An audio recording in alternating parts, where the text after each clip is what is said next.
Let's understand how Quicksilver bundles IPC with recovery management. The secret sauce for recovery management is the notion of transaction. It's a lightweight version of transaction, not the heavyweight version that you normally associate with databases. In that sense, the notion of a transaction in Quicksilver is very similar to what we saw in LRVM. In fact, it is perhaps fair to say that LRVM inherits the semantics of transaction similar to what was proposed in the Quicksilver, because Quicksilver predates LRVM. And the IPC calls are tagged with transaction ID. Let's say a client makes a call to a server, an IPC call to a server. Now, because of location transparency, the client and the servers can be on different machines in the entire local area network. Under the cover, the client contacts the Quicksilver kernel on the node that it is on, let's say node A, which in turn contacts the communication manager that's part of the operating system of Quicksilver and implemented as a server process above the kernel. Now, this communication manager on node A contacts the communication manager on node B via the kernel on node B. So all of this is happening under the covers when a client makes an IPC call to the server. Depending on the nature of the client-server relationship, there is going to be state associated with this client-server interaction. Further, the communication manager may itself have state when it is communicating with its peer on a different node of the network. We would like to make sure that the state that is associated with the communication manager as well as the state associated with the high-level client-server relationship that I'm showing you, all of these are recoverable from failures. And the failures may be things like link failure or crashing of the server. Any of these will result in state being left behind. And what we would like to make sure is all such state that is left behind in the entire distributed system is recoverable.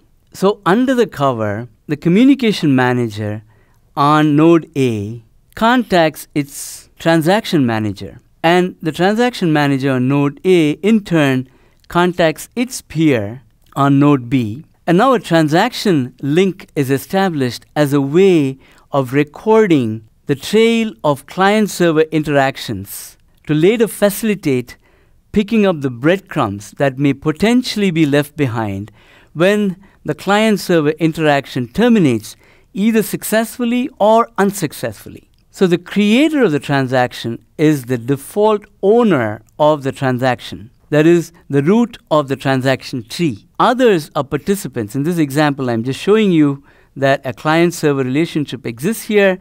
The transaction manager contacts its peer, and this guy says, yes, I'm willing to participate in this transaction. So this is the transactional tree that gets established as a byproduct of the original client-server interaction. So the owner, that is the root of the transaction, is the coordinator for the transaction tree that gets established. And as we will see shortly, this transaction tree can span several sites because a transaction that starts here, goes to the server, may go to other servers. So the creator of the transaction is the owner of the transaction, but the owner can also change ownership as well as change the coordinator for this transaction. And we'll see how that is useful in a minute. The client servers can choose to remain completely unaware of transactions if they so choose. In other words, the mechanisms are there provided by the Quicksilver operating system, but it is up to each service provider whether or not to use them. And there is no extra overhead for the communication that I'm showing you between these transaction managers on these different nodes, because it happens naturally as part of the IPC that has to happen anyway in the distributed system. That is, the communication that is needed for these transaction managers to handshake, to say that, yes, I received your transaction request, I want to participate in it, that is piggybacked on the normal communication that happens to support this inter-process communication between the client and the server through the communication managers on these different nodes. They are piggybacked on top of regular IPC. So there is no extra overhead for the communication among the transaction managers. So a chain of client-server interactions leads to a transaction tree, as client-server interactions can span multiple nodes or multiple sites on the local area network. So there's the root of the transaction tree, who is the owner that initiated the original transaction through the IPC call.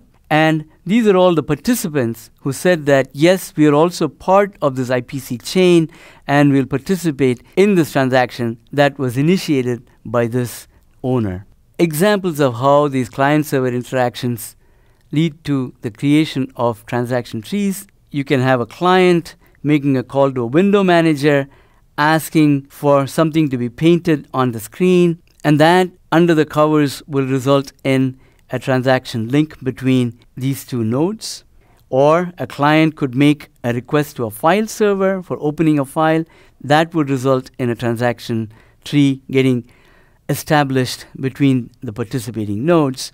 And you can see in these examples what kind of breadcrumbs will get created on behalf of the client. The window manager may have opened up a window on the display, and that's a piece of breadcrumb that has been created on behalf of this client. And similarly, the file server may have opened the file and kept some pointers to where this client is in that particular file. That's part of the breadcrumb that the file server is creating on behalf of this client.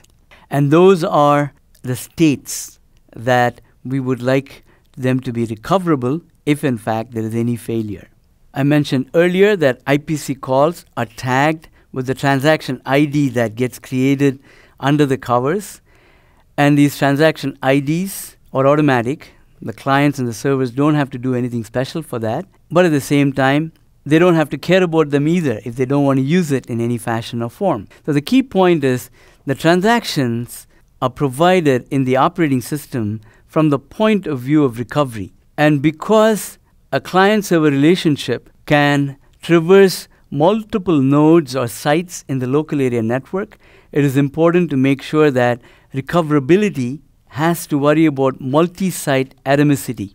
A transaction that originated in one node may traverse several different nodes and leave breadcrumbs all over the place. All of those have to be cleared up when a transaction terminates.